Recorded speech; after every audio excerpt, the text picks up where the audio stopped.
A political party with an armed paramilitary wing is not consistent with democracy.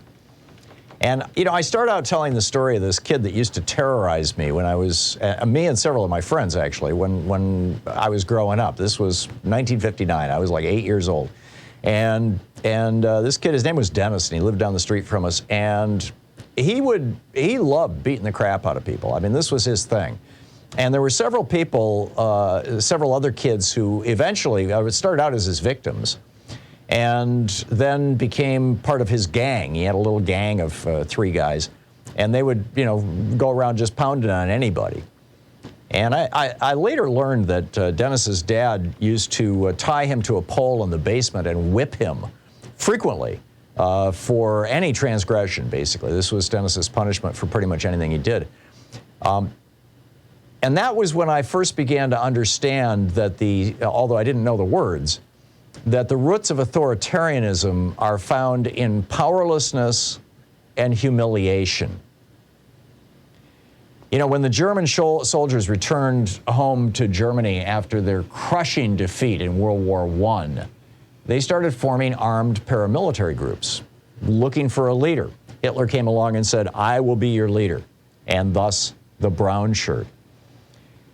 Here in the United States, we're seeing, you know, 42 years of Reagan's neoliberalism has ripped apart the American economy and the American working class. We have shipped 60,000 factories overseas. That's tens of millions of good-paying union jobs have been replaced with, do you want fries with that?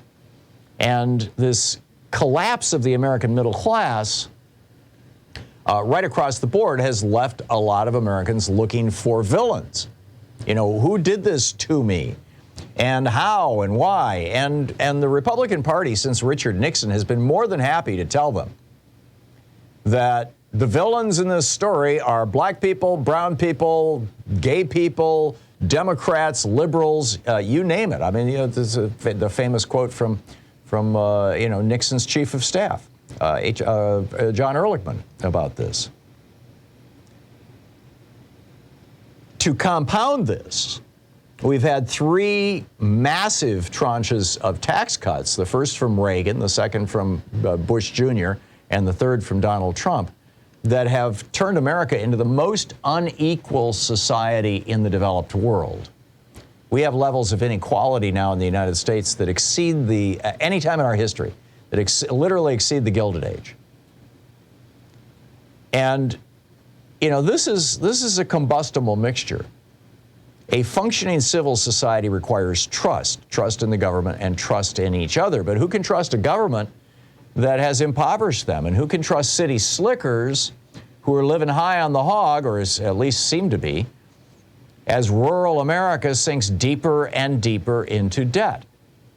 And just consider these numbers. Red states, men in red states, watched resentfully as this educated urban middle class replaced them at the center of the American economy. The Brookings Institution just found that in 2016, the counties that put Donald Trump in the White House generated only 36% of the entire nation's economic output. By 2020, the Trump voting red counties had fallen to just 29% of the economy. These people are powerless, they're humiliated, they're sliding deeper into debt every year, and they are, and obviously many of them are racist, but it goes beyond that. You know, now you've got Republicans coming along and adding racism to this mixture openly. I mean, you know, Donald Trump, he opened his campaign in 2016, or 2015, his primary. He opened it by pointing to brown people coming across the border as the cause of your problems. And of course, that black guy in the White House, Barack Obama, who's there illegitimately. This was, you know, Trump's sales pitch. He was the birther before there were birthers. I mean, you know, he started this thing.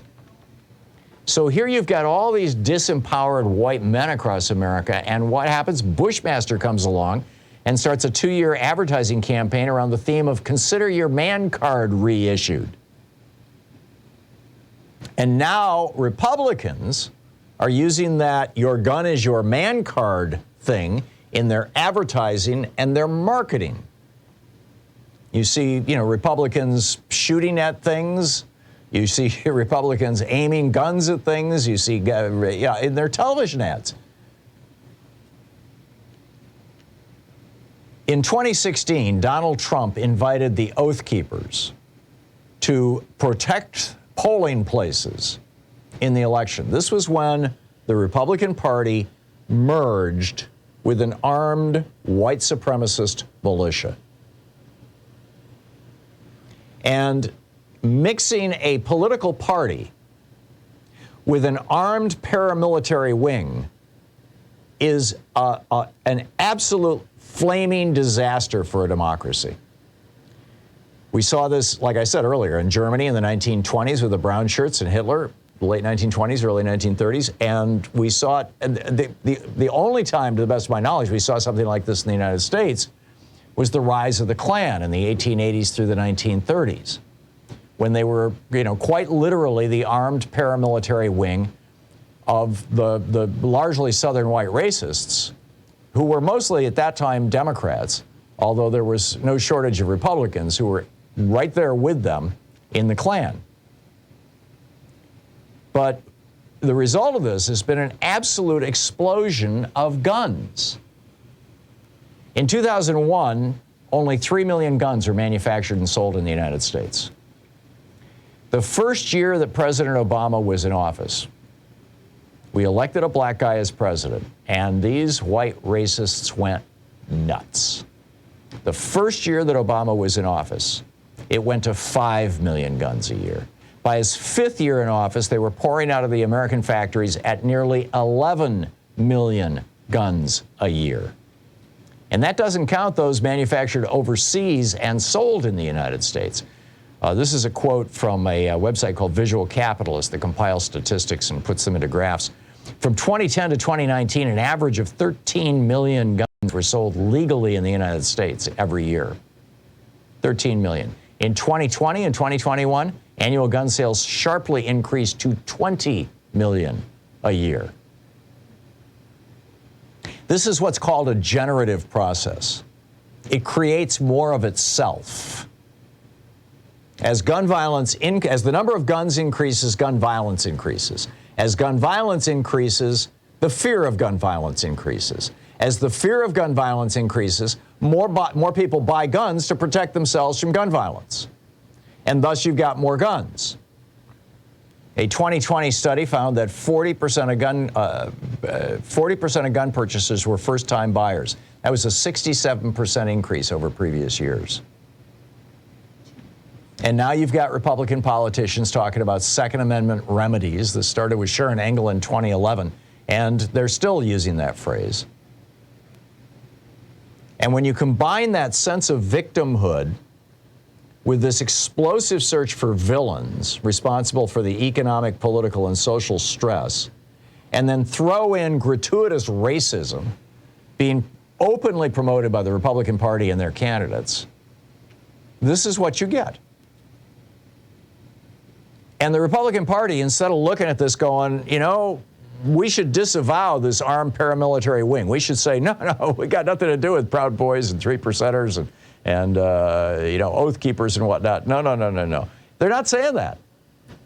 Instead, John Cornyn came out day before yesterday and said, we are not going to do anything, nothing, zero, zip, nada, to stop the river of guns that are flowing into American society right now, and the 400+ million guns that have already polluted our political landscape, our national landscape. This is now the Republican position. They are embracing armed white supremacist militias. And it goes way beyond just the money that the NRA gives Republican politicians. This I own a gun has become basically the key to Republican identity in America. Or at least, well, I was going to say at least white Republicans, but basically that's pretty much the only kind of Republicans there are anymore. Yes, I know about Tim Scott. He's the exception that proves the rule, in fact, in my opinion. These guys are the 2022 version of the Klan and the brown shirts. And the Republican Party needs to repudiate them. It's not. And so this is just going to get worse and worse. So what do we do about it?